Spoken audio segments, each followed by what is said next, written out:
Do you like reading crime novels? If you do, high five.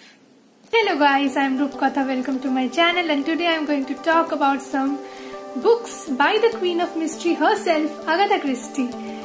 Now before I begin, I want to tell you that her books are not very bloody or gruesome. Though they are crimes, they are very subtle, because at that time, due to lack of technology, the investigators and the detectives used to sit and chat and think about who might be the killer of or murderer of the victim, and what might be the reasons and why he might do so, because of any enmity or anything, and so on and so forth. So before any further ado, let's get started, and I want to start with a book that I had read first, and that is Endless Night. I currently don't have the physical copy of the book because a friend had borrowed it from me and has not yet returned it. So Michael is the protagonist, and he is friends with an architect called Rudolph Santonix. So one day while Michael was walking down the street near a property called Gypsy's Acre, he meets with a girl called Ellie who wants to break free from her world of snobby friends and begging relatives. And it turns out that Ellie already has a property in Gypsy's Acre before they met. Then they fall in love and they decide to get married. Then as planned, they build a house in Gypsy's Acre, and Ellie sustains an injury, and she calls her childhood companion Greta Anderson to stay with them. However, on the next day, she is found dead, and the architect of the house also dies.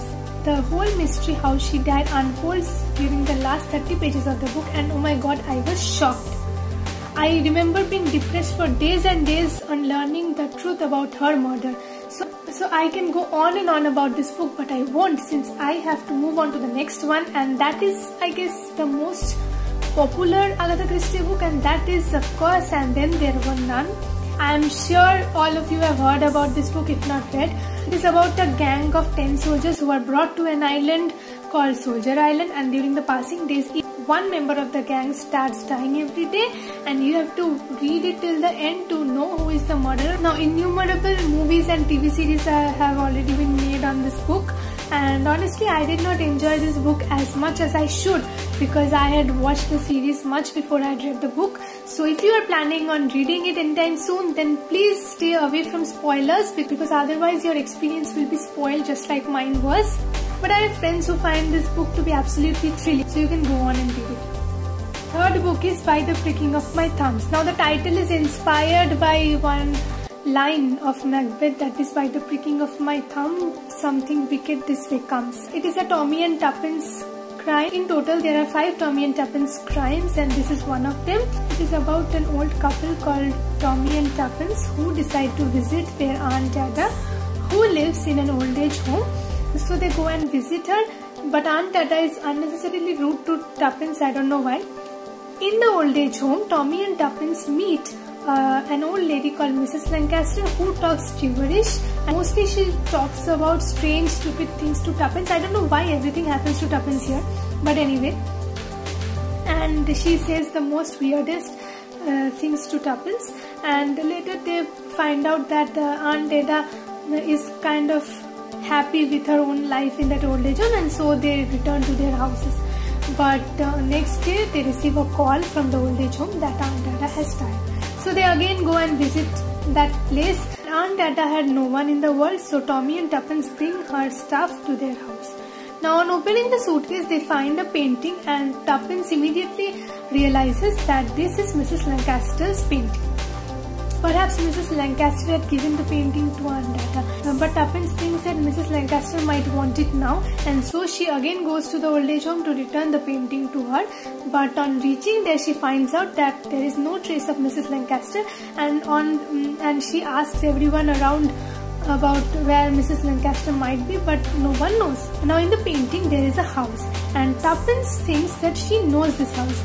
So in order to solve the mystery of Mrs. Lancaster, she decides to go and search for this house, because she is sure that she has seen this house somewhere in the countryside. Now Tuppence travels alone without her husband, and she goes and finally she finds the house, and there is a deep mystery running around the house, which I am sure you will love if you read it.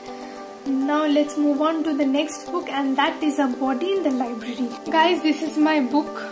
People who know me know that I am very tender with my books. I treat them like they are my own children, but accidentally I slept on this book and so the pages have come out and now I can do nothing about it except grieving. So anyways, one morning, dead body is found in Mr. and Mrs. Bantry's library. Now the police come and the investigation starts that who might be the killer. But deep inside, Mrs. Bantry knows that if someone will be able to solve the mystery, then it will be none other than Miss Marple.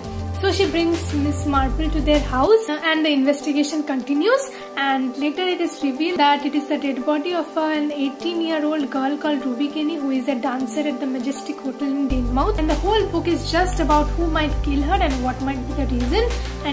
And honestly I did not like it at all, but it is my personal opinion and you might like it, so you can go and read it. Which brings me to the last two books that Agatha Christie has written in the pen name of Mary Westmacott, Unfinished Portrait and Absent in the Spring. Now Agatha Christie has written this in the name of Mary Westmacott because I think she did not want them to get compared with her other novels, because these two are just standalones. They are not crime novels. These are very different from the rest of books that she has written. Both Absent in the Spring and Unfinished Portrait are just two individual tales about two human beings, both of them being women. This is about a middle-aged woman and this is about a girl. It is very short, you will probably finish it in a day. It is about a middle-aged woman who, after returning from her daughter's house, is trying to analyze her past relationships, what mistakes she has done in her life. So it is kind of a self-discovery book and I'm sure you will like it. If you are in that point in your life where you can't move on and you need to look at your past mistakes to move forward in your life. So now I'm going to talk about Unfinished Portrait. Now this came out as an absolute surprise to me.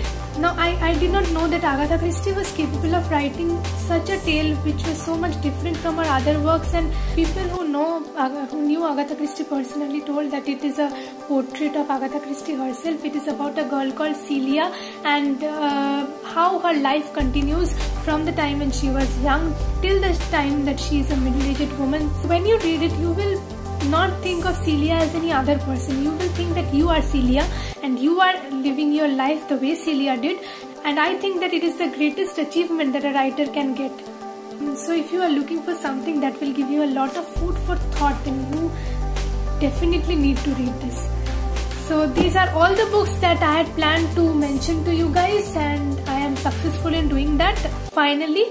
So I'm done now. If you like this video, make sure you hit that like button and also don't forget to subscribe because it's free, and meet you in my next video. Until then, bye bye.